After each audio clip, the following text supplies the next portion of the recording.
So the second trend that we see is this issue about experienced project managers. Show of hands, how many of you would say you have more resources than you need? You're not sure how to keep people busy. Okay. Nobody. I was hoping somebody here. You can do a good side business if you have that. This is where most of us live, right? However you decide and define that, whether it's we don't have enough people, we don't have the right kinds of skills, the technology is changing, but this whole kind of dilemma, not just project management, this certainly is true in the whole technical environment in general.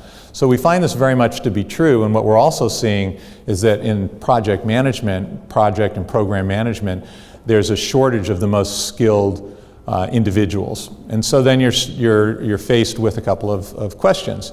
Do I go out and recruit for these senior people? But then they're not embedded in our environment. They don't know our culture, they don't know our practices. By the time we get them ramped up, could we have focused differently on trying to develop our own resources?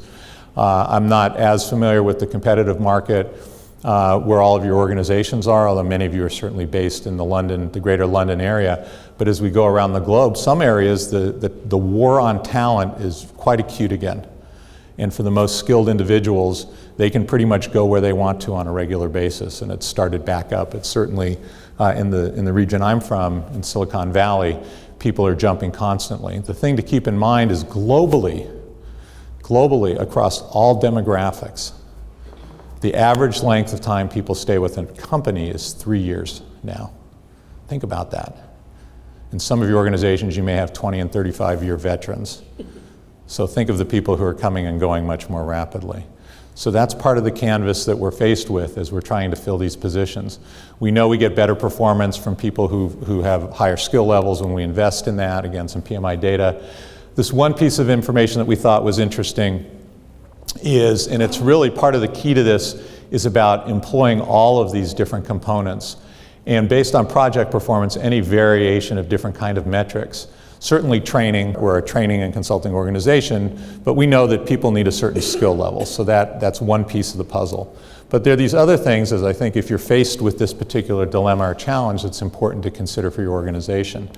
The whole notion of career paths, and do people have a clear line of sight on where they're headed?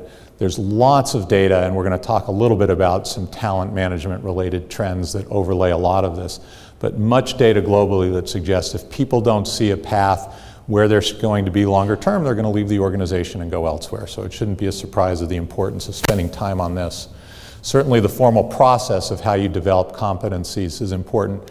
And then probably the area that we're finding most organizations talk about but are struggling to figure out, how do we take knowledge transfer? How do we capture our insights and best practices? You can build an elaborate, had a chance to work with a client, large global consulting firm, and they literally spent millions of dollars on a knowledge sharing network. But it was a tool. We have a saying that says, a fool with a tool is still a fool.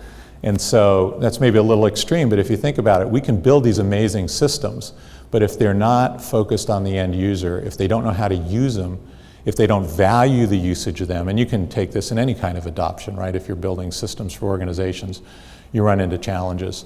But at the end of the day, this notion of knowledge transfer, engaging people in knowledge transfer and sharing communities of practice becomes a powerful tool. And when we can build these four together, we actually see project performance increases by 50+% by a variety of metrics. So something to think about if you're in the position to be considering, how am I developing resources? Should I be investing outside and bringing new people in, which has some merit, or should I be focusing on these areas to uplift the entire skill level?